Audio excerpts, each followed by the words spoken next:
আসসালামু আলাইকুম, welcome to স্বপ্ন এগ্রো। বেশ কিছুদিন পর আপনাদের সাথে যুক্ত হলাম। আমি মূলত গ্রামের খামার সহ কিছু বাস্তব ফার্মিং রিলেটেড অভিজ্ঞতা আপনাদের সাথে শেয়ার করে থাকি।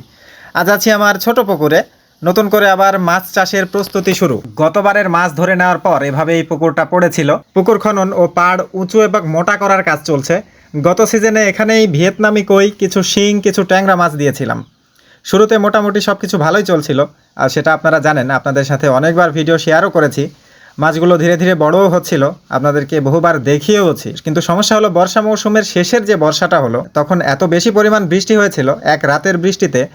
যেহেতু এখানে গভীরতা তেমন ছিল না, পাড়ও নিচু ছিল, তাই বৃষ্টির কারণে পাড় ডুবে গিয়েছিল এবং মাছগুলো পাশের বিলে চলে যায়। ফলে কিছু লসের শিকারও হতে হয়। আরও একটা সমস্যা হলো পাশের যে ঘাসের জমি, বর্ষায় সেই জমিটাও পানিতে ডুবে যেত, যার কারণে আমার বাণিজ্যিক ঘাসগুলো নষ্ট হয়ে যেত, জমি ব্যবহার করা যেত না। যেহেতু আমার খামারের জন্য ঘাস দরকার, তাই এটাও একটা বড় সমস্যা ছিল।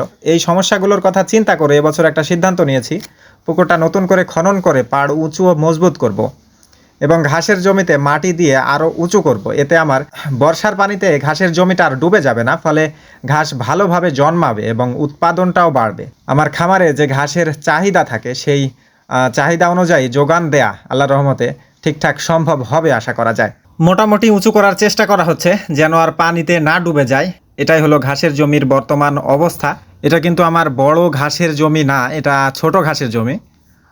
তারপরও এখান থেকে মোটামুটি 2 থেকে 3 দিনের ঘাস পাওয়া যায়।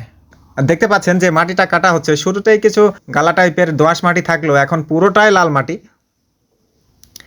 এখানে কোদাল একেবারেই বসানো যাচ্ছে না মাটির ভেতরে, এভাবেই কাটা হচ্ছে। কিছু করার নাই, আমার ঘাসের জমিটাও উঁচু করতে হবে, তাছাড়া অকেজো হয়েই থাকবে। আর যে পরিস্থিতি ছিল, এই পুকুরেও মাছ চাষের একেবারেই উপযোগী ছিল না। এটার গভীরতা বৃদ্ধি করলে এবং পাড়গুলো মজবুত করলে তবেই মাছ চাষের জন্য উপযুক্ত হয়ে আসবে। পুকুর খননের কাজ আপনাদেরকে একটু ঘুরে ঘুরে দেখানোর চেষ্টা করছি।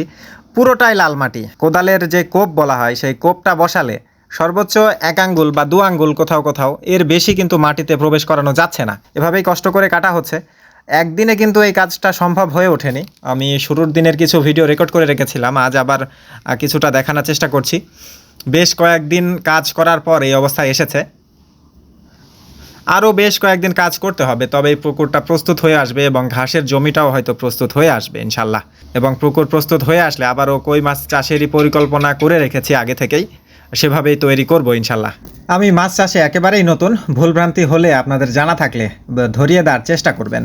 আপনারা সকলেই দোয়া রাখবেন। আল্লাহ আপনাদের সবাইকে ভালো রাখুক, সুস্থ রাখুক। আসসালামু আলাইকুম।